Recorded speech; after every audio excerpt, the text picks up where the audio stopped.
Hello friend, मैं हूं कुष्मिता और मैं लेकर आई हूं आपकी छत्तीसगढ़ की अगली क्लास। ठीक है, हमने लास्ट क्लास में पूर्वी बघेलखंड का पठार हमने देखा था।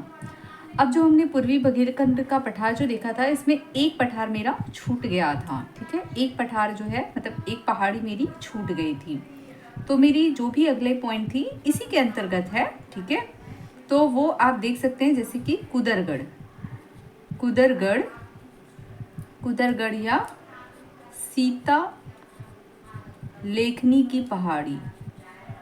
लेखनी ये बहुत इंपॉर्टेंट है क्योंकि ये पूछा गया है कि पहाड़ी की पहाड़ी।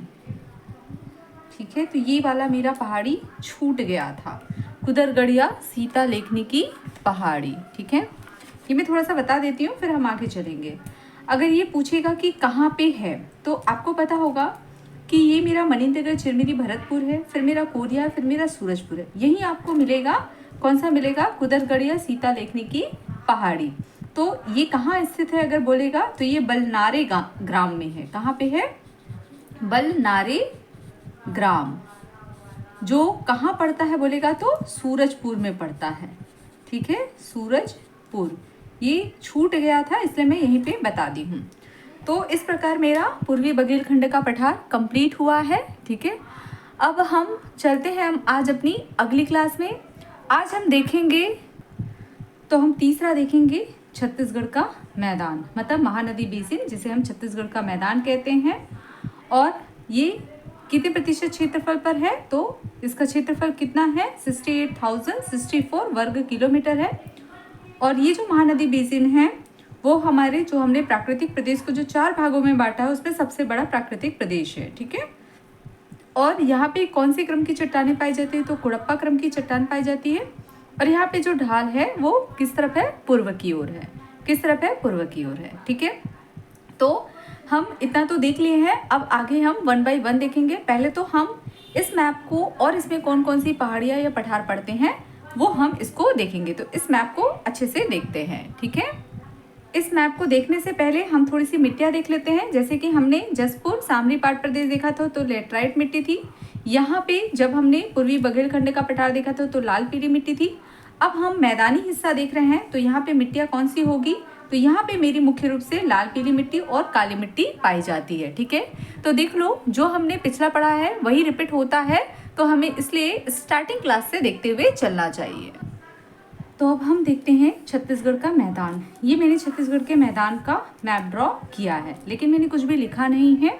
ठीक है, ताकि मैं आपको समझाते हुए लिखूं। ठीक है, तो हम इस मैदान को पढ़ने से पहले हम इसका विभाजन देखेंगे। हम क्या देखेंगे? मैदान का विभाजन देखेंगे, क्योंकि ये देखना जरूरी है, तभी हम चीज़ों को समझ पाएंगे। ठीक है, तो यहाँ पे विभाजन देखते हुए हम क्या करेंगे, आगे पढ़ेंगे। तो छत्तीसगढ़ के मैदान को 2 भागों में विभाजित किया गया है। 2 भागों को में विभाजित किया गया है। पहला भाग जो है, जो मैदानी हिस्सा आएगा, मैदानी हिस्सा आता है, मैदानी भाग। और दूसरा जो आता है वो मेरा आता है सीमांत उच्च भूमि, सीमांत उच्च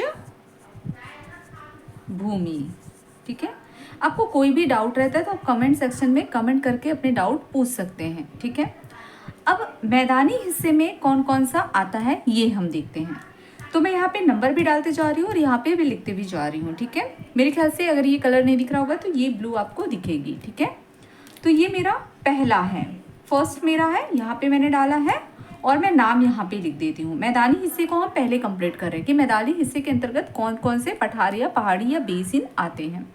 ठीक है, तो पहले में मैं लिख रही हूँ पेंड्रा लोरमी का पठार। ठीक है, पहले में मैं लिख रही हूँ पेंड्रा लोरमी का पठार, लोरमी का पठार। ठीक है, उसके बाद में मैं अगर मैं अपना अगला चलूँ तो मेरा ये वाला आता है, ये सेकंड। ठीक है, इसको बोलते हैं कोरबा बेसिन। ठीक है, ध्यान से देखते हुए चलेंगे, कोरबा बेसिन। ठीक है, अगर मैं अपना तीसरा हिस्सा मैं बोलूं तो आपका जो तीसरा हिस्सा आएगा वो ये आता है, इसको बोलते हैं रायगढ़ बेसिन। रायगढ़ बेसिन, ठीक है। अब मैं अगर चौथा हिस्सा बोलूं तो ये मेरा आता है चौथा हिस्सा। ये जो चौथा हिस्सा है इसको बोलते हैं बिलासपुर रायगढ़। बिलासपुर रायगढ़ का मैदान, अब देख सकते हैं ये बिलासपुर हो गया और थोड़ा सा रायगढ़ वाला हिस्सा भी लगा हुआ है, ठीक है। तो अगला मेरा है बिलासपुर रायगढ़ का मैदान, ठीक है। बिल्कुल ध्यान से देखेंगे, मैं पहले विभाजन इसलिए बता रही हूँ, मैं बस 2 मिनट फिर इसको कंप्लीट करके मैं बताती हूँ कि पहले विभाजन मैंने क्यों बताया। अब अगला चलते हैं 5वां, ठीक है। तो 5वां मेरा आता है ये वाला हिस्सा। आप देखेंगे यहाँ पे दुर्ग है, ठीक है, और इधर मेरा रायपुर है, तो दुर्ग रायपुर का मैदान, दुर्ग रायपुर का मैदान। हालांकि इसके अंतर्गत हम और भी पहाड़ी पठार देखेंगे, ठीक है। मैं इन 5 पॉइंट को तो बताऊंगी, इसके अतिरिक्त हम और भी पठार में जो पठार है या फिर पहाड़ी है वो हम देखेंगे। तो ये मेरे कौन से हैं? मैदानी हिस्से, ठीक है, ये मेरे मैदानी हिस्से हैं। उसके बाद देखेंगे ये जो मैंने येलो कलर से किया है, ठीक है, इसको कहते हैं सीमांत उच्च भूमि, ठीक है। तो मैं इसको 6 पॉइंट दे देती हूँ, ठीक है। तो ये 6 पॉइंट मेरा कौन सा है? तो इसको कहते हैं छुरी उदयपुर की पहाड़ी। हम देखेंगे बाद में ये कौन कौन सा एरिया पड़ता है, लेकिन अभी हम इसे सिर्फ लिखेंगे कि कौन कौन से जगह को कौन कौन से नाम से जानते हैं। छुरी उदयपुर की पहाड़ी, ठीक है। अगला हमारा जो 7वां नंबर है, ये 7वां नंबर है, इसको बोलते हैं मैकल श्रेणी। हमने मैप में देखा था, इस जगह को बोलते हैं मैकल श्रेणी, मैकल श्रेणी, ठीक है। उसके बाद में हमारा 8वां पॉइंट, ये वाला हमारा 8वां पॉइंट है और इसे बोलते हैं, ये थोड़ा सा दुर्ग का भी लगा हुआ है और राजनांदगांव, इनके उच्च भूमियां हैं यहाँ पे, ठीक है। तो 8वां पॉइंट मेरा है दुर्ग, राजनांदगांव,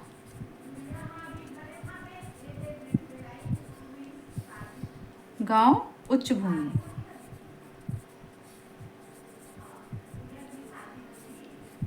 ठीक है। अब उसके बाद में 9वां पॉइंट जो है मेरा ये है, ठीक है। इसको बोलते हैं, आपको पता है यहाँ पे धमतरी जाता है, तो धमतरी महासमुंद की उच्च भूमि, ठीक है। तो ये है धमतरी महासमुंद उच्च भूमि, ठीक है। तो अब मैंने क्यों इस विभाजन को सबसे पहले बताया है तो मैं बता देती हूँ। हम सबसे पहले मैदानी हिस्सों को देखेंगे। तो मेरे छत्तीसगढ़ के मैदान की 2 लेक्चर आएंगे, 2 क्लासेस आएंगी। पहले हिस्से में हम मैदानी हिस्से को पढ़ेंगे और इसके अंतर्गत इन 5 पार्ट के अतिरिक्त जो भी मेरे पठार या पहाड़ी आते हैं वो भी हम देखेंगे, ठीक है। और मेरी दूसरी वीडियो आएगी, उसमें हम सीमांत उच्च भूमि को पढ़ेंगे और इसके अंतर्गत जो मेरी पहाड़ी या पठार जो भी आते हैं वो हम देखेंगे। ऐसे इसलिए करेंगे क्योंकि एक साथ अगर पढ़ेंगे तो 2 घंटे की क्लास मेरी हो जाएगी या ज़्यादा भी हो सकती है। इसीलिए हम आज केवल इस पार्ट को कंप्लीट करेंगे और अगली क्लास में हम ये पार्ट को देखेंगे, ठीक है। तो आप लोग ध्यान रखेंगे और जब भी आप मेरी क्लास को देखें तो 1 बाय 1 देखें ताकि आपको समझ में आएगी। तो चलते हैं, हम छत्तीसगढ़ के मैदान के बारे में थोड़ा बहुत पढ़ लेते हैं, ठीक है। तो कुछ कॉमन चीज़ें हम यहाँ पे देख लेते हैं। यदि इसका हम प्रतिशत देखें कि छत्तीसगढ़ के कुल क्षेत्रफल के कितने प्रतिशत हिस्से पर यह पाई जाती है, तो ये 50.34% पर पाई जाती है। याद रखना, मैंने बताया था मैदानी हिस्सा सबसे बड़ा है और इसका क्षेत्रफल, कितने क्षेत्रफल पर इसका विस्तार है छत्तीसगढ़ के, तो 68,064 वर्ग किलोमीटर, ठीक है। अगर प्रतिशत में बात करें तो 50.34% है, ठीक है। यदि मैं इसका विस्तार बोलूं तो ये कहाँ पे मिलेगा आपको? बिलासपुर में है, ठीक है। बिलासपुर वाला हिस्सा है, रायपुर है, रायपुर है, और इसके अतिरिक्त अगर मैं बोलूँ तो दुर्ग वाला भी है, दुर्ग संभाग है, मतलब बिलासपुर आ गया, रायपुर आ गया, और मेरा दुर्ग वाला संभाग है, दुर्ग संभाग है, ठीक है। लेकिन दुर्ग संभाग में एक बात याद रखेंगे, जो मोहला मानपुर है, मोहला मानपुर, इसको छोड़कर, मानपुर को छोड़कर इसको हम दंडकारण्य वाले क्षेत्र में पढ़ते हैं, ठीक है। तो ये इसका विस्तार है, ठीक है। हमने देख लिया था यहाँ पे कुड़प्पा क्रम की चट्टानें पाई जाती है। इसकी थोड़ी सी आकृति की बात कर लेते हैं, इसकी आकृति कैसी है। तो आप देख सकते हैं इसकी आकृति कैसी है, कुछ चापाकार जैसी है, मतलब पंखे जैसी है। इस तरह से पंखा जो अपन देते हैं, आपने देखा होगा जब शादी होती है पहले ज़माने में, अभी तो मुझे ध्यान में नहीं है, तो शादी के टाइम दूल्हा दुल्हन को इस तरह से ऐसे छाता एक पंखे के थ्रू, एक बना हुआ पंखे के थ्रू, बांस की बनी होती है, उससे इस तरह से देते रहते हैं। ये उसी प्रकार की आकृति है। तो इस आकृति को क्या बोलते हैं, चापाकार, चापाकार बोलते हैं, ठीक है। या फिर क्या बोल सकते हैं, पंखाकार, पंखाकार, या फिर इसको और क्या बोल सकते हैं, तस्तरी नुमा, तस्तरी नुमा, ठीक है। इस तरह से है इसका, ठीक है। अगला हम देखते हैं खनिज, ठीक है। अगला हम देखते हैं खनिज। तो यहाँ पे कौन से खनिज पाए जाते हैं, तो मैंने बताया था यहाँ पे कुड़प्पा क्रम की चट्टानें पाई जाती है, और इसमें चूना पत्थर और डोलोमाइट पाया जाता है, ठीक है। तो खनिज में यहाँ पे मिलेगा चूना पत्थर। आप 1 बाय 1 चीज़ें अगर देखते हुए चलेंगे ना, तो आपको बहुत अच्छे से समझ में आएगी और याद होते हुए चलेगा। चूना पत्थर, और क्या पाया जाता है, डोलोमाइट पाया जाता है, डोलोमाइट, ठीक है। इसके अतिरिक्त मैं बात करूँ इसकी ढाल कैसी है, तो मैंने इसकी बात बताया था कि इसकी ढाल पूर्व दिशा में है। यदि इसकी ढाल बोलेंगे तो मैंने आपको बताया था इसकी ढाल कैसी है, पूर्व दिशा में है, मतलब इस तरह से बहती, तभी तो महानदी ऐसे बह रही है, ठीक है। और इसकी औसत ऊंचाई की अगर मैं बात करूँ महानदी बेसिन की या फिर छत्तीसगढ़ के मैदान की, तो इसकी औसत ऊंचाई है 300 मीटर से कम, 300 मीटर से कम है, ठीक है। उसके बाद में मिट्टी मैंने अभी बता दिया, मिट्टी मैंने बताया यहाँ पे लाल पीली मिट्टी और काली मिट्टी पाई जाती है, ये तो मैंने अभी बता दिया आपको। यहाँ पे मिट्टी कौन सी है, लाल पीली है, और कौन सी है, काली मिट्टी है, ठीक है। ये मैंने बता दिया आपको, ठीक है। तो देखो अगर मैं 1 बाय 1 देखूँ तो मुझे ऐसे ही पता चल जाएगा, ठीक है। इसलिए कहा जाता है कि 1 बाय 1 पढ़िए। अब इसकी ऊंची चोटी की बात करें, ऊंची चोटी, सबसे ऊंची चोटी की अगर हम बात करें महानदी बेसिन की या फिर छत्तीसगढ़ के मैदान की, तो ये है बदरगढ़, बदरगढ़, ठीक है। ये बदरगढ़ कहाँ पे है, अच्छा इसकी पहले ऊंचाई कितनी है, 1176 मीटर, ठीक है, 1176 मीटर, ठीक है। और ये किसके अंतर्गत है बोलेगा, किसके अंतर्गत है, तो ये आता है मैकल श्रेणी, मैकल श्रेणी, ठीक है, मैकल श्रेणी उसी के अंतर्गत आता है, ठीक है। जैसे ये मेरा छत्तीसगढ़ का मैदान है, तो ये वाला जो हिस्सा है यहाँ से यहाँ ये ही जाता है, इसको बोलते हैं मैकल श्रेणी। ये इधर जो गया है इसको बोलते हैं मैकल श्रेणी। और यहीं पे मेरे को मिलेगी बदरगढ़ की ऊंची चोटी। हम बाद में मैप में और जब हम देखेंगे ऊंची चोटियाँ वहाँ पे हम देखेंगे, तो यहीं पे मिलेगा मुझे बदरगढ़, जो ऊंची चोटी है किसकी, छत्तीसगढ़ मैदान की, वो मिलेगा, ठीक है। और ये छत्तीसगढ़ की तीसरी सबसे ऊंची चोटी है। हमने पहली सबसे ऊंची चोटी देख लिया था, कौन सा देखा था, यहाँ पे देखा था सामरी पाट प्रदेश में, ठीक है, याद है आपको, सामरी पाट प्रदेश में हमने देखा था, ठीक है। गौर लाटा कितना, 1225 मीटर। और ये हम देख रहे हैं तीसरी, जब दूसरी आएगी तब दूसरी भी बता देंगे। अभी ये तीसरी है, दूसरी आपको यहाँ मिलेगी, तीसरी ये है बदरगढ़, कितना है, 1176 मीटर, और ये मैकल श्रेणी के अंतर्गत आती है। और ये छत्तीसगढ़ की तीसरी सबसे ऊंची चोटी।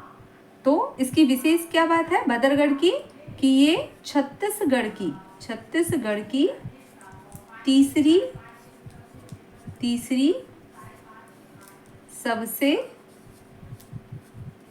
ऊंची चोटी है, ठीक है, याद रहेगा ये पॉइंट, ठीक है।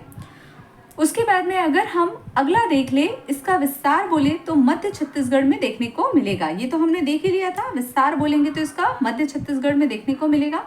यदि नदी अपवाह तंत्र, बाकी दो के मैंने नहीं बताए थे तो मैं बता दूंगी, ठीक है। नदी अपवाह तंत्र की बात करें, अपवाह तंत्र की अगर मैं बात करूं तो ये जो क्षेत्र है कौन से नदी अपवाह तंत्र के अंतर्गत आता है, तो महानदी अपवाह तंत्र। ये अभी पेपर शायद एडीआई या एडीओ का पेपर हुआ था, उसमें ये क्वेश्चन पूछे भी गए, इस टाइप के क्वेश्चन भी आते हैं, ठीक है। तो ये महानदी अपवाह तंत्र के अंतर्गत आता है। कौन सी नदी अपवाह तंत्र के अंतर्गत आता है, तो महानदी अपवाह तंत्र के अंतर्गत आता है, ठीक है। उसके बाद में अब हम देखते हैं, ये तो हमने देख लिया जो छत्तीसगढ़ का मैदान की सामान्य जानकारी देख लिया। अब हम मैदानी भाग को पढ़ेंगे। हम अभी कौन सा पहला पार्ट शुरू करेंगे, पहला भाग देखेंगे और कल हम देखेंगे दूसरा भाग। तो पहला भाग में हम देख रहे हैं मैदानी भाग, ठीक है। तो वन बाय वन हम पढ़ते हुए चलते हैं। तो मैदानी भाग में हम सबसे पहले देखेंगे पेंड्रा लोरमी का पठार। कहाँ पे है, ये है मेरा पेंड्रा लोरमी का पठार, ठीक है। ये वाला हम देखेंगे। तो पहले मैं समझा देती हूँ, फिर हम देखेंगे इसको। ये देखो, ये मेरा पेंड्रा लोरमी का पठार है, ठीक है।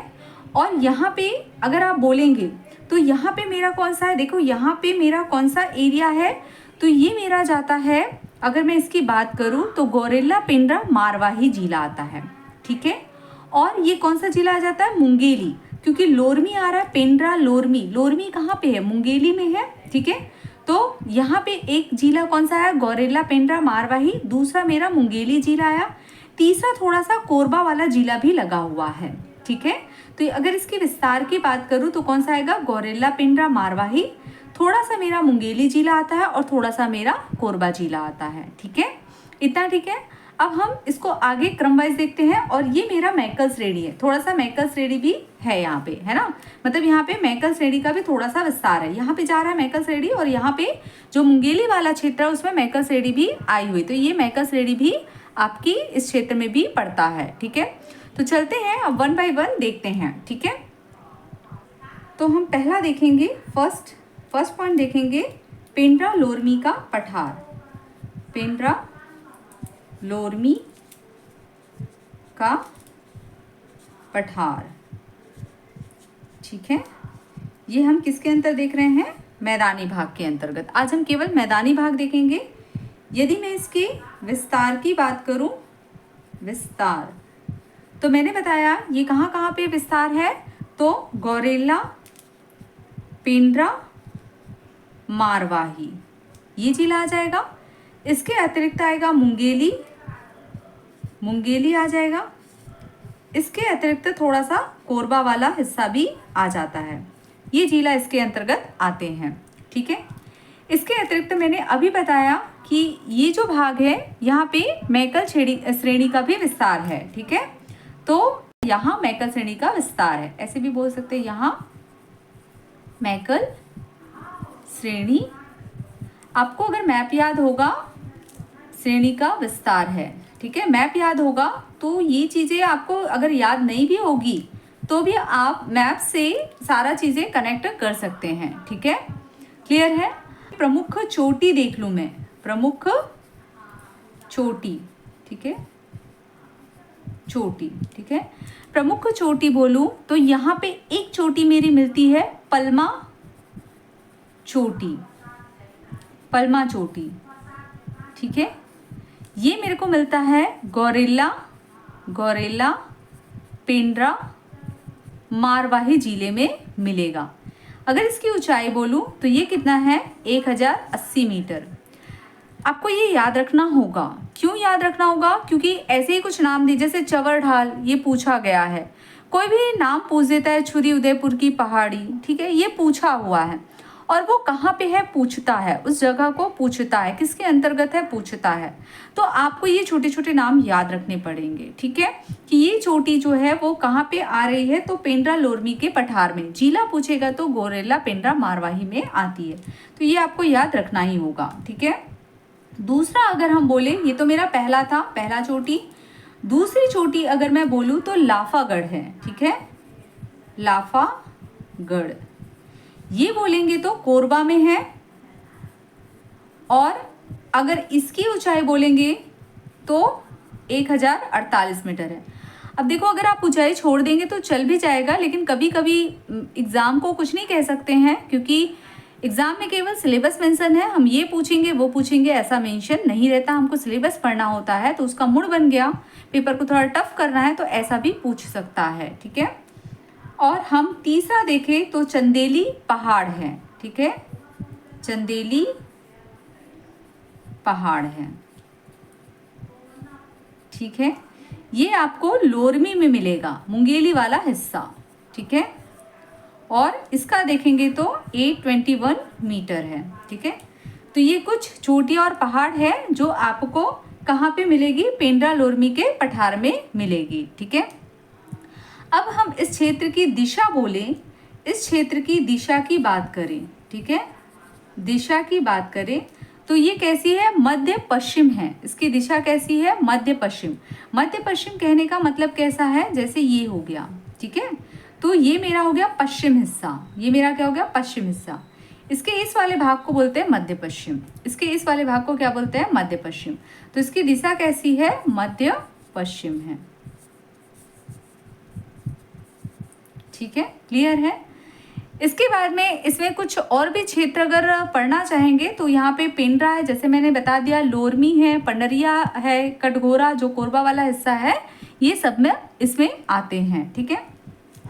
कुछ एक दो विशेष पॉइंट अगर हम देखें, विशेष पॉइंट ये इंपॉर्टेंट है, इसलिए इंपॉर्टेंट है। अगर मैं यहाँ पे वर्षा की बात करूँ तो यहाँ पे वर्षा कम होती है, क्यों होती है, तो अभी मैंने बताया यहाँ पे क्या है, मैकल श्रेणी है। क्या बताया मैंने, मैकल श्रेणी। और आपको पता होगा जब मानसून आती है तो मानसून जो होती है, हम भारत के भूगोल में ये अच्छे से और देखेंगे, ठीक है। तो यहाँ पे जब मानसून आती है तो मैकल श्रेणी जो होती है, इस मानसून को क्या होती है, आगे जाने नहीं देती है। जो पौने आर्द्रता लिए हुए आती है वो ऊपर चढ़ती है, और सारा जो पानी होती है वो क्या करती है, वो इस साइड गिरा देती है, इस मतलब पश्चिम साइड में गिरा देती है, और जो पूर्व साइड है उधर नहीं गिराती है। और यही कारण है कि वो वृष्टि छाया क्षेत्र में आता है, ठीक है। हम मानसून वाले चैप्टर में और अच्छे से देखेंगे, ठीक है। अगला हम देखते हैं यहाँ पे कि हाप नदी इसकी जो है पश्चिम सीमा बनाती है, और जो अचानक मार्ग वन्यजीव अभ्यारण्य है वो इसी श्रृंखला पर स्थित है। तो मैंने 2 पॉइंट बताया इसमें। पहला मैंने बताया कि जो हाप नदी है, हाप नदी है वो क्या करती है, इसकी पश्चिमी सीमा का निर्धारण करती है, पश्चिमी सीमा का निर्धारण करती है, सीमा का निर्धारण। दूसरा पॉइंट मैंने बताया कि जो अचानक मार्ग वन्यजीव अभ्यारण्य है, अचानक मार्ग, ये जो अचानक मार्ग वन्यजीव अभ्यारण्य है, ये पहले आपका बिलासपुर में आता था, लेकिन बिलासपुर से अलग हो गया गौरेला पेंड्रा मारवाही, तो ये अभी उधर चला गया, ये याद रखना, ठीक है। तो अब ये बिलासपुर में ना हो करके ये अब गौरेला पेंड्रा मारवाही में पड़ता है, ठीक है। तो वन्यजीव अभ्यारण्य, ठीक है। तो ये इस श्रृंखला में देखने को मिलेगा। तो मैंने पेंड्रा लोरमी के पठार में क्या बताया, कौन कौन से जिले आएंगे, गौरेला पेंड्रा मारवाही, मुंगेली, कोरबा आएगा। यहाँ पे मैकल श्रेणी का विस्तार है, और मैंने कुछ चोटियाँ और पठार बताया, पलमा चोटी और कौन सा, लाफागढ़ और चंदेली पहाड़ बताया। दिशा इसकी मध्य पश्चिम है। 3 विशेष बातें बताया कि यहाँ पे वर्षा कम होता है, क्योंकि जो मेरी मानसून आती है वो क्या करती है, वो मैकल श्रेणी द्वारा क्या होती है, रुक जाती है। मतलब जो पौने आर्द्रता लेकर आती है वो उस पर्वत से टकरा करके, जैसे मान लीजिए ये मेरा मैकल श्रेणी है, मैं इसको एक पर्वत के फॉर्म में बताती हूँ, ठीक है। अब यहाँ पे पौने आ रही है, आर्द्रता लिए हुए आ रही है, अब क्या हो रहा है, इससे टकरा रही है और टकरा के ऊपर उठ रही है। आपको समझिए मैकल श्रेणी ही है, उठ रही है। अब क्या हो रहा है, जब ये ऊपर में जाएगी तो ये इतने तक के चले जाती है ये पौने की, अब जो उस पौनों में आर्द्रता है, ठीक है, वो उसको अब संभाल के नहीं रख सकती है, और इसी दिशा में ही क्या करती है, भारी बारिश कर देती है इस तरह से। और अब क्या होता है, ये पौने आगे बढ़ती है, बट अब इन पौनों में आर्द्रता नहीं है, तो पानी जो होता है वो इधर अब नहीं गिर पाएगी, तो ये वाला क्षेत्र क्या होता है, सूखा हो जाता है। ठीक है, इस कारण से यहाँ पे वर्षा कम होती है। फिर मैंने बताया कि जो हाप नदी है, जैसे यहाँ पे आपका कौन सा है, पेंड्रा लोरमी का पठार है, ये पेंड्रा लोरमी का पठार है। तो हाप नदी जो है यहाँ पे, ये कौन सा हुआ, हाप नदी, ये इसकी पश्चिमी सीमा बनाती है। और मैंने बताया अचानक मार का वन्यजीव अभ्यारण्य जो है वो कहाँ मिलेगा, यही देखने को मिलेगा। ठीक है, अब हम अगला देखते हैं। अब हम देखते हैं दूसरा मेरा कोरबा बेसिन। ठीक है, तो ये जो कोरबा बेसिन है, आपको मालूम होगा कोरबा बेसिन मुख्य रूप से कौन से खनिज के लिए प्रसिद्ध है, कोयला। यहाँ पे जैसे गेवरा माइंस है, ऐसे बहुत सारे दिपका है, यहाँ पे बहुत सारे माइंस है। ठीक है, तो यहाँ पे मुख्य खनिज क्या है, कोयला है। ठीक है, और यहाँ पे अगर मैं बोलूँ इसके विस्तार की अगर मैं बात करूँ, ठीक है, तो ये जो है मेरा सरगुजा से अगर ऊपर जाएंगे तो सरगुजा से यहाँ पे आएंगे तो बिलासपुर, तो इसका जो विस्तार है वो सरगुजा से बिलासपुर तक है। मतलब कोरबा बेसिन ही हम पढ़ रहे हैं, लेकिन इसका विस्तार ऊपर जाएंगे तो सरगुजा है और नीचे जाएंगे तो क्या है, बिलासपुर। तो इस बेसिन का विस्तार यहाँ तक के है। ठीक है, यदि मैं इसकी स्थिति बात करूँ कि ये कहाँ पे स्थित है, तो अभी मैंने बताया ये पेंड्रा लोरमी का पठार है। ठीक है, तो यहाँ पे आपको देखने को मिलेगा, मतलब ये कहाँ पे स्थित है अगर मैं बोलूँ तो पेंड्रा लोरमी पठार के पूर्व में आपको देखने को मिलेगा। और यहाँ पे छुरी उदयपुर की पहाड़ी है, इसके आपको ये हिस्सा जो है दक्षिण है। अगर आप इसको देखेंगे एक्चुअल मैप में, तो ये मेरा छुरी उदयपुर की जो पहाड़ी है उसके दक्षिण वाले हिस्से में पड़ता है। ठीक है, ये तो मैप मैंने ड्रॉ किया है, लेकिन आप एक्चुअल में देखेंगे तो ये इसके दक्षिण हिस्से में पड़ता है। ठीक है, क्लियर है। अब यहाँ पे मैं बात करूँ तो यहाँ पे हसदेव, यहाँ पे देखो आगे हम नदियों में देखेंगे, यहाँ पे हसदेव नदी आ रही है, यहाँ पे हसदेव नदी आ रही है और यहीं से गुजरती है। तो इसका जो निर्माण है हसदेव और उसकी सहायक नदियों से के द्वारा भी हुआ है, हसदेव और उसकी सहायक नदियों के द्वारा भी इसका निर्माण हुआ है। क्लियर है, मतलब आप बोल सकते हो यहाँ पे हसदेव बेसिन भी आपको देखने को मिलेगी। ठीक है, क्लियर है। तो यहाँ पे इसका निर्माण जो है हसदेव नदी से भी हुआ है। ठीक है, हसदेव और उसकी सहायक नदियों के द्वारा। तो हमारा दूसरा पॉइंट होगा कोरबा बेसिन। मैंने क्या बताया, यहाँ पे खनिज क्या है, कोयला। खनिज क्या है मेरा, कोयला। ठीक है, और इसकी ढाल कैसी है बोलेगा, तो ढाल दक्षिण की ओर है, तभी तो मेरी हसदेव नदी दक्षिण की ओर बह रही है। तो यहाँ पे ढाल कैसी है, दक्षिण। ठीक है, ये हो गया दक्षिण की ओर है।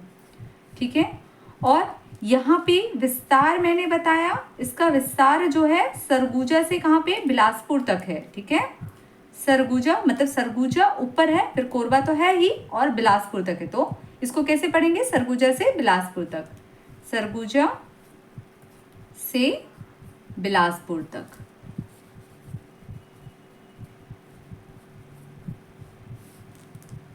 आप चाहे तो ऐसे लिख सकते हैं, सरगुजा कोरबा बिलासपुर दोनों चलेगा। ठीक है, यदि मैं इसकी औसत ऊंचाई बोलूं, औसत ऊंचाई इस क्षेत्र की कितना है बोलूं तो 450 मीटर है, लगभग 450 मीटर है। ठीक है, अगर मैं इसकी स्थिति की बात करूं कि ये कहाँ पे स्थित है, अगर मैं बात करूं स्थित या स्थिति की अगर मैं बात करूं, तो ये पेंड्रा लोरमी पठार के पूर्व में है। कहाँ पे है, तो पेंड्रा, ठीक है, पेंड्रा लोरमी के पठार के पूर्व में है। कहाँ पे है, पूर्व में है। और दूसरा मैंने क्या बताया, जो छुरी उदयपुर की पहाड़ी है, उदयपुर की पहाड़ी इसके कौन से भाग में है, दक्षिण में है। मैंने मैप से आपको दिखा दिया है कि पेंड्रा लोरमी का पठार, इधर पेंड्रा लोरमी का पठार है उसके पूर्व में है, और छुरी उदयपुर की जो पहाड़ी है ऐसे है उसके दक्षिण में है। ठीक है, क्लियर हुआ। आगे अगर हम देखें, ठीक है, इसके अगर निर्माण की बात करें, निर्माण, ठीक है, तो यहाँ से कौन सी नदी गुजर रही है, हसदेव नदी और उसकी सहायक नदियों से हुआ है। ठीक है, इसका निर्माण कैसे हुआ है, हसदेव और उसकी सहायक नदियों से नदियों से। ठीक है, हम देखेंगे थोड़ी देर में हसदेव बेसिन, थोड़ी देर में देखेंगे। ठीक है, अगला हम चलते हैं मेरा तीसरा पॉइंट। ठीक है, ये मेरा दूसरा पॉइंट था। तीसरा हम देखते हैं रायगढ़ बेसिन। रायगढ़ बेसिन, इस रायगढ़ बेसिन को मैं क्या बोलती हूँ, केलो बेसिन भी कहते हैं। ठीक है, तो ये मेरा तीसरा है, कौन सा, रायगढ़ बेसिन, जिसे केलो बेसिन भी कहते हैं। ऐसा क्यों कहते हैं, क्योंकि यहाँ पे केलो नदी के बहती है और केलो नदी जो है वो रायगढ़ की जीवनदायिनी नदी है। ठीक है, तो यहाँ पे जो बेसिन बना है, और बेसिन क्या शब्द होता है ये मैं आपको पहले भी बता दी हूँ। ठीक है, तो केलो नदी यहाँ से बहती है और मुख्य नदी केलो नदी है और उसी के नाम पर इसका नाम पड़ा है केलो बेसिन। बेसिन शब्द मैंने बता दिया है। ठीक है, यदि इसका विस्तार बोलेंगे तो यहाँ पे क्या होगा, ये इसी रायगढ़ में ही चंवर ढाल, जिसको कुम्हार पहाड़ या कुम्हरा पहाड़ बोलते हैं। ठीक है, कुम्हार पहाड़ या कुम्हरा पहाड़। ठीक है, तो चंवर ढाल जिसे कुम्हार पहाड़ या कुम्हरा पहाड़ बोलते हैं, और यहाँ पे देखेंगे तो सारंगढ़ की पहाड़ी है, इसी के मध्य आपको देखने को मिलता है रायगढ़ बेसिन या केलो बेसिन। ठीक है, मतलब बोल सकते हैं इसका निर्माण, अभी मैंने बताया जो रायगढ़ है यहाँ इसमें मुख्य नदी कौन सी है, केलो, क्योंकि केलो रायगढ़ की जीवनदायिनी नदी है, तो इसका निर्माण केलो और उसकी सहायक नदी से भी हुआ है, इस कारण से केलो बेसिन भी कहते हैं। ठीक है, जैसे अगर मैंने कोरबा बेसिन पढ़ा है ना, तो इसको हसदेव बेसिन भी कहते हैं। इसको क्या कहते हैं, हसदेव बेसिन भी कहते हैं। क्यों कहते हैं, क्योंकि कोरबा बेसिन को हसदेव बेसिन भी कहते हैं। क्यों कहते हैं, हसदेव रामपुर बेसिन नहीं बोल रही, वो अलग है। ठीक है, ये हसदेव बेसिन है, ये अलग है। ठीक है, क्योंकि इसका निर्माण जो है हसदेव और उसकी सहायक नदियों से हुआ है। क्लियर है, तो बेसिन का जो नाम होता है मैंने बताया था, या तो स्थान के नाम या नदियों के नाम पे रखा जाता है, तो ये रायगढ़ बेसिन को केलो बेसिन भी कहते हैं। तो देख लेते हैं हमारा तीसरा, इसका विस्तार हम देख लेते हैं। तो जो मैंने बताया है वही है, विस्तार जो है चंवर ढाल, चंवर ढाल, जिसको कुम्हार पहाड़ या कुम्हरा पहाड़ भी कहते हैं। कुम्हार पहाड़ या कुम्हरा पहाड़। ठीक है, तथा सारंगढ़, सारंगढ़ पहाड़ियों के मध्य, जो कहा वही मैंने यहाँ पे लिख दिया। तो ये किसके बीच में है, चंवर ढाल और सारंगढ़ की पहाड़ियों के मध्य है। यदि मैं इसके निर्माण की बात करूं तो इसका निर्माण कैसे हुआ है, मैंने बताया इसका निर्माण जो है वो केलो और उसकी सहायक नदियों के द्वारा हुआ है, जिस कारण से केलो बेसिन भी कहते हैं। तो यहाँ पे लिख देती हूँ, केलो और उसकी सहायक नदियों से, उसकी सहायक नदियों से।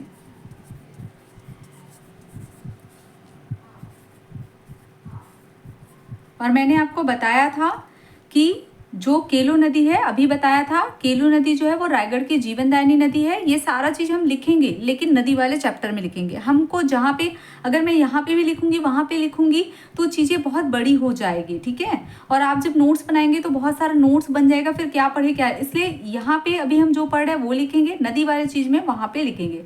बट मैं आपको बस बताते भी चल रही हूँ, आप अपने माइंड में याद रख सकते हैं। जब मैं वहाँ पे बताऊंगी तो आप अपने माइंड में क्लिक कर सकते हैं, हाँ मैडम ने वहाँ पे बताया था करके। ठीक है, चौथा हम देखते हैं, चौथा पॉइंट हम देख लेते हैं।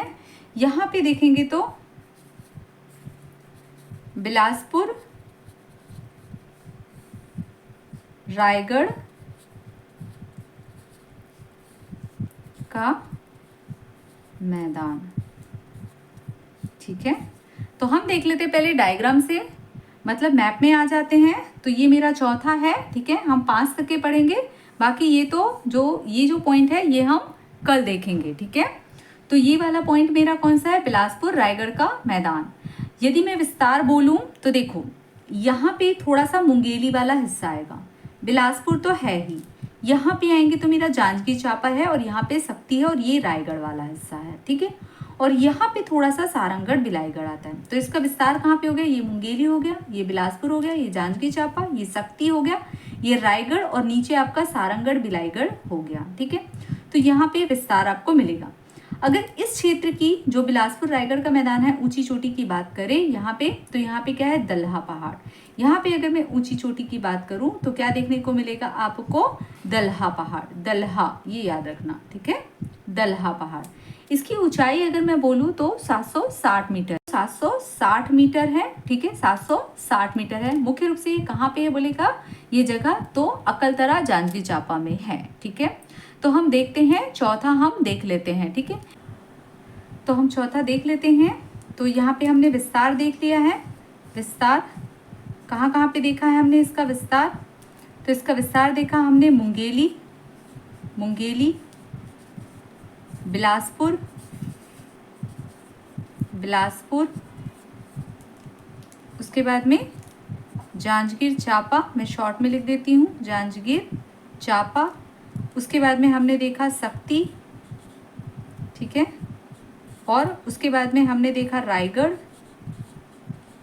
और हमने देखा सारंगढ़, सारंगढ़, बिलाईगढ़। ठीक है, कहीं पे आपको बिलाई दिखेगा बिलाईगढ़, कहीं पे आपको भिलाईगढ़ दिखेगा। ठीक है, वही है बिलाईगढ़। ठीक है, इसकी मैंने ऊंची चोटी बात की है, पेन बदल लेते हैं, ऊंची चोटी। ठीक है, ऊंची चोटी, तो इसकी ऊंची चोटी कौन सा है, दलहा पहाड़, जिसकी ऊंचाई मैंने कितना बताया, 760 मीटर।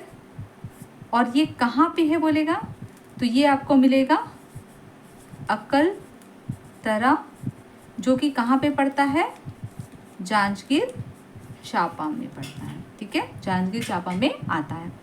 तो हमने देख लिया ये चौथा पॉइंट, बिलासपुर रायगढ़ का मैदान हमने देख लिया। ठीक है, अगला हम चलते हैं पांचवा पॉइंट। देखो, आपने पढ़ा है बिलासपुर रायगढ़ का मैदान। ठीक है, आपने पढ़ा है बिलासपुर रायगढ़ का मैदान, तो बिलासपुर वाले हिस्से में मिलेगा आपको बिलासपुर का मैदान। ठीक है, तो आप इसका एक सब पॉइंट बोल सकते हैं, इसका एक सब पॉइंट बोल सकते हैं बिलासपुर का मैदान, और दूसरा आप बोल सकते हैं रायगढ़ का मैदान। ठीक है, तो अब हम देखेंगे ये बिलासपुर का मैदान, यहाँ पे हम देखेंगे। ठीक है, तो ये वाला पॉइंट है ना, यहाँ पे हम देखेंगे बिलासपुर का मैदान। यहाँ पे अगर मैं बात करूँ बिलासपुर का मैदान, तो यहाँ पे जाएंगे तो आपको क्या मिलेगा, लोरमी का पठार या पेंड्रा लोरमी का पठार। तो ये दिशा कौन सी है मेरी, ये मेरी कहलाती है उत्तर पश्चिम। ठीक है, उसके बाद में यहाँ पे एक नदी बह रही है जिसे बोलते हैं अरपा नदी, यहाँ पे बह रही है अरपा नदी। तो अरपा नदी या अरपा लीलागर नदी बह रही है, और ये जो नदी बह रही है इसका जो मैदानी हिस्सा है उसको बोलते हैं अरपा लीलागर का मैदान। तो वो कैसे है, ऐसे है। तो ये उसके पश्चिम दिशा हो गया, इस मैदान का पश्चिम दिशा। यहाँ पे मिलेगा कौन सा, अरपा लीलागर का मैदान। देखो मैं यहाँ पे बता रही हूँ, अलग से मैप ड्रॉ नहीं करूँगी, आप यहाँ पे मेरे पेन से आप समझ सकते हैं। ठीक है, अब अगर यहाँ पे जाएंगे, ये मैदान है और इसका ये वाला हिस्सा, यहाँ पे आपको कौन सा बताया था मैंने, मैकल श्रेणी। तो मतलब ये कौन सा हो गया, इसका कौन सा हिस्सा हो गया, ये हो गया दक्षिण पश्चिम। तो दक्षिण पश्चिम में मैकल श्रेणी मिलेगा। नीचे आएंगे तो ये मेरा महानदी ऐसे बह रहा है, महानदी इस तरह से बह रहा है। तो यहाँ पे जो बेसिन है वो कौन सी है, महानदी बेसिन। ठीक है, अब यहाँ पे जाएंगे तो ये मेरी कौन सी है, कोरबा बेसिन है। ये मेरा कौन सा है, ये वाला जो है यहाँ पे कौन सा मैंने बताया था, कोरबा बेसिन, जिसको हसदेव बेसिन भी कहते हैं। तो यहाँ पे मिलेगा आपको हसदेव बेसिन या कोरबा बेसिन, और ये दिशा मेरी कौन सी है, उत्तर पूर्व। और यहीं पे क्या होता है, जो मेरा अंबिकापुर वाला है वहाँ से क्या हो रहा है, मतलब सरगुजा जिले से का जो अंबिकापुर है वहाँ से मांड नदी निकल रही है। तो यहाँ पे हसदेव नदी आ रही है और यहाँ पे मांड नदी, इनका जो मैदानी हिस्सा है, मतलब हसदेव मांड नदी का मैदान, हसदेव मांड का मैदान, वो आपको कहाँ पे मिलेगा, ये भी आपको उत्तर पूर्व दिशा में देखने को मिलेगा। मैं फिर से बोल देती हूँ, ये वाला जो हिस्सा है, ये वाला जो हिस्सा है, ठीक है, यहाँ पे मिलेगा बिलासपुर का मैदान। ठीक है, बिलासपुर का मैदान मिलेगा।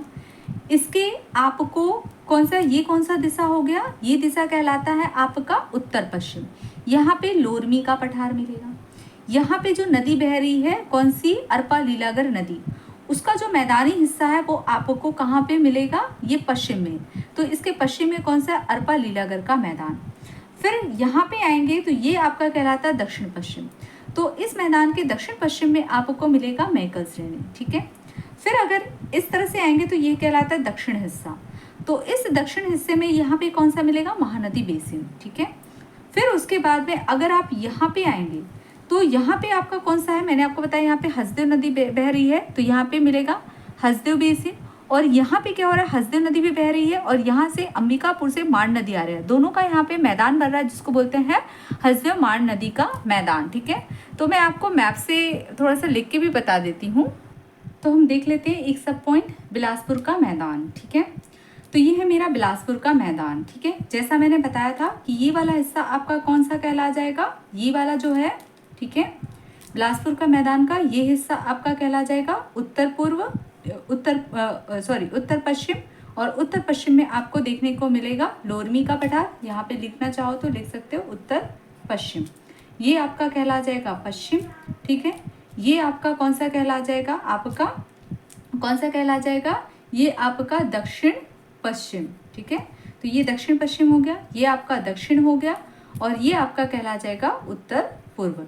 तो जो मैंने बताया वही मैंने मैप में ड्रा किया है। उत्तर पश्चिम में देखेंगे तो लोरमी का पठार, पश्चिम में देखेंगे तो अरपा लीलागढ़ का मैदान और दक्षिण पश्चिम में जाएंगे तो मैकर श्रेणी आपको देखने को मिलेगी, दक्षिण में देखेंगे तो महानदी बेसिन और उत्तर पूर्व में देखेंगे तो हसदेव बेसिन और हसदेव मांड नदी का मैदान देखने को मिलेगा। ठीक है, यदि इसकी औसत ऊंचाई अगर बात करते हैं, औसत ऊंचाई तो कितना है, तो 200 से 300 मीटर इसकी औसत ऊंचाई है। ठीक है, यहाँ पे आपको कुछ पहाड़ी भी देखने को मिलेगी। ठीक है, जैसे आपको रतनपुर और सेंटी की पहाड़ी देखने को मिलेगी। कौन सी, रतनपुर और सेंटी की पहाड़ी।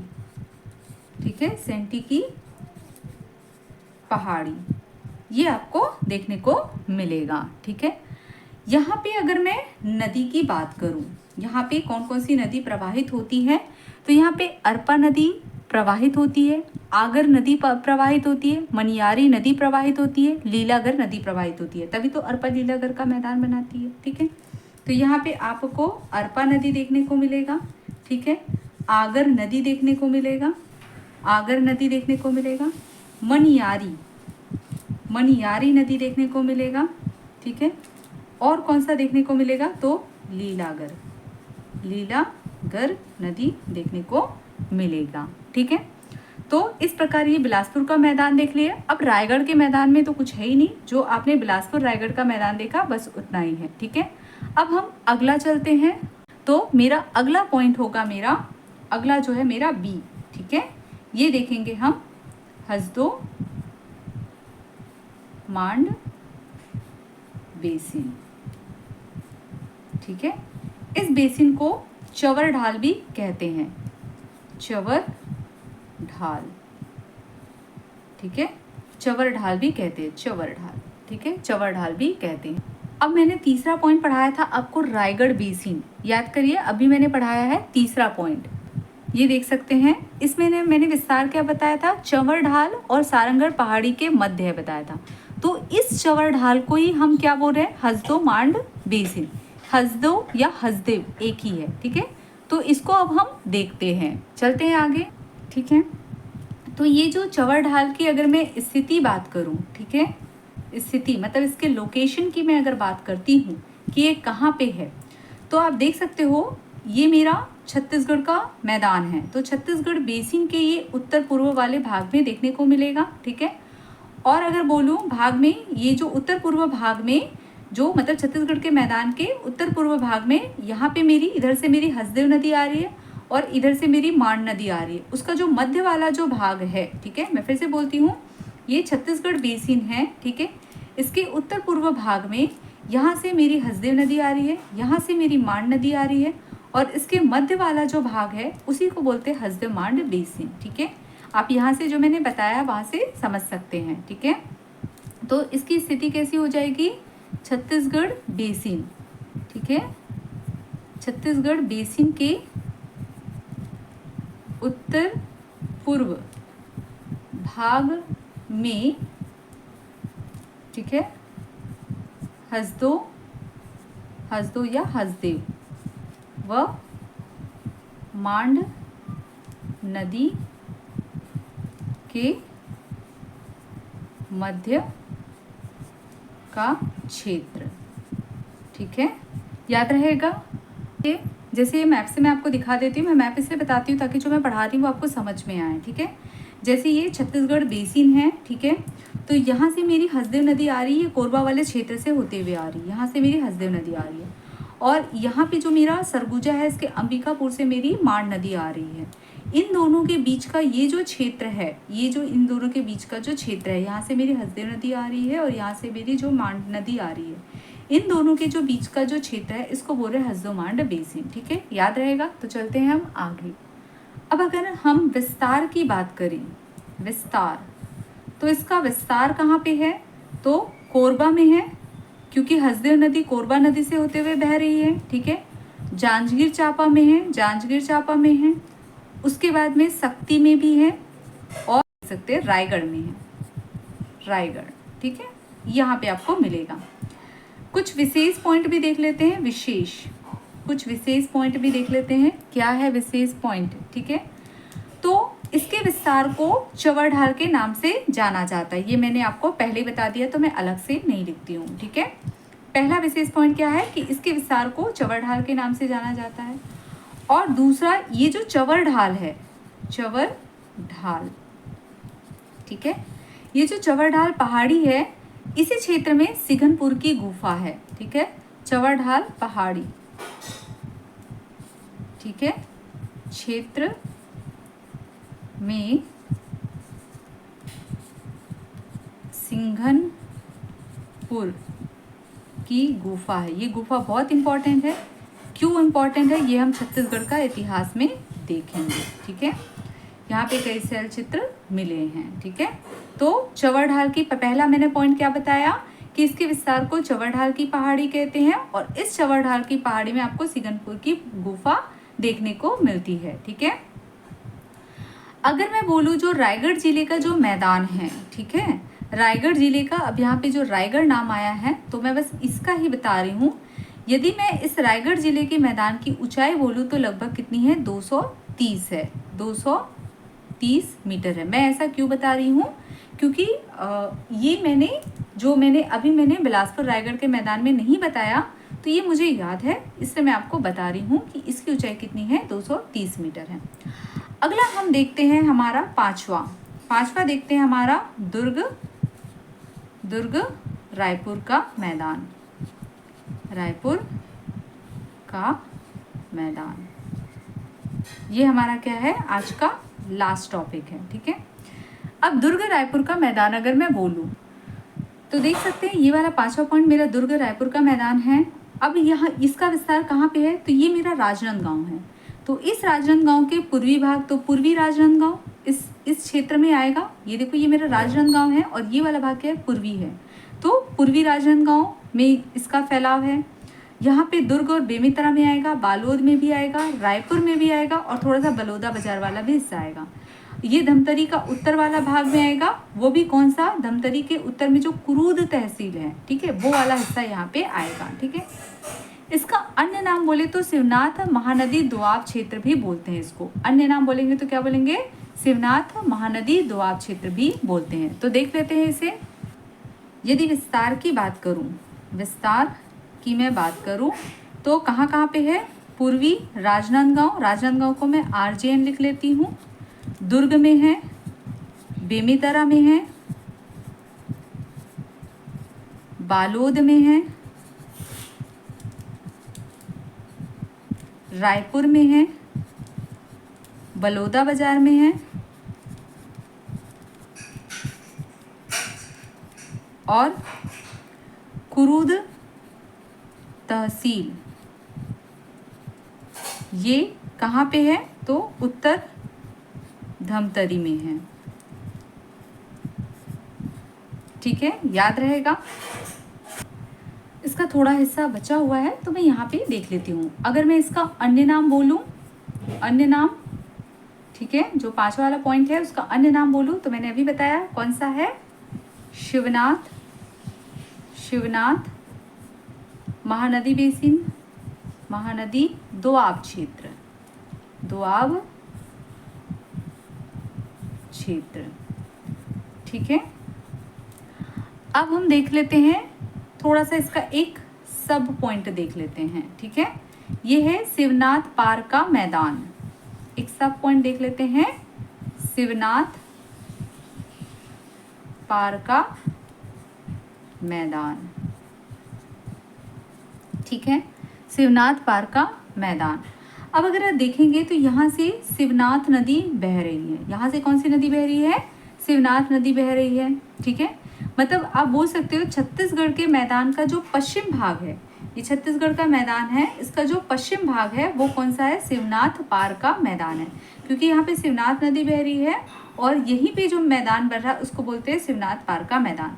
तो ये छत्तीसगढ़ का जो मैदान है उसका पश्चिमी हिस्सा कौन सा है? शिवनाथ पार का मैदान।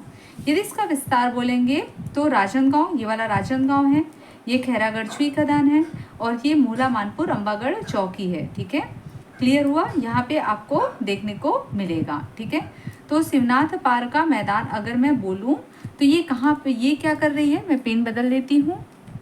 ठीक है, ये जो शिवनाथ पार का मैदान है ये छत्तीसगढ़ के मैदान का पश्चिमी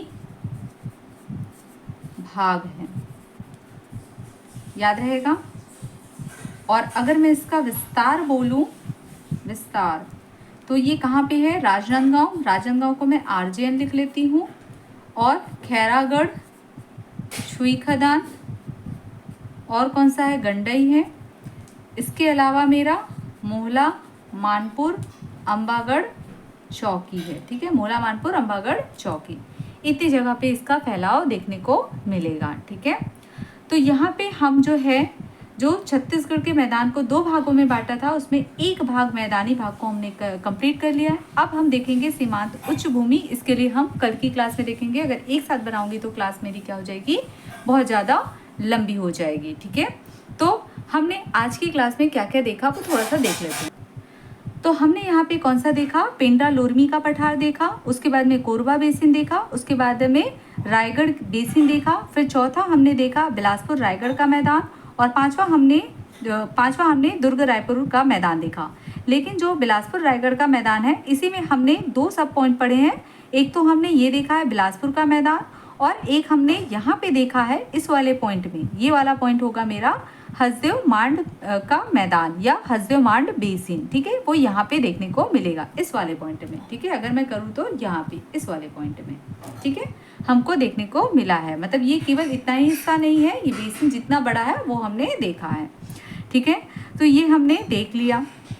अब हम कल की क्लास में क्या देखेंगे? ये छठवां, सातवां, आठवां, नौवां पॉइंट देखेंगे। ठीक है, तो आपको मेरे ख्याल से ये क्लास अच्छे से समझ में आई होगी। यदि कोई डाउट हो तो आप कमेंट सेक्शन में जा कर के कमेंट कर सकते हैं। यदि मेरी क्लास अच्छी लगती है तो आप मेरी क्लास को लाइक कर सकते हैं, सब्सक्राइब कर सकते हो और अपने दोस्तों में ज़्यादा से ज़्यादा शेयर कर सकते हैं। ठीक है, दल्हा पहाड़ मोस्ट इम्पॉर्टेंट है। ठीक है, ये आपको पढ़ना ही पड़ेगा। कहाँ पे है? ये है दल्हा पहाड़, दल्हा पहाड़। ठीक है, तो चलते हैं, आज हम अपनी क्लास को वाइंड अप करते हैं। कल हम मिलेंगे अपनी अगली क्लास में। Thank you class.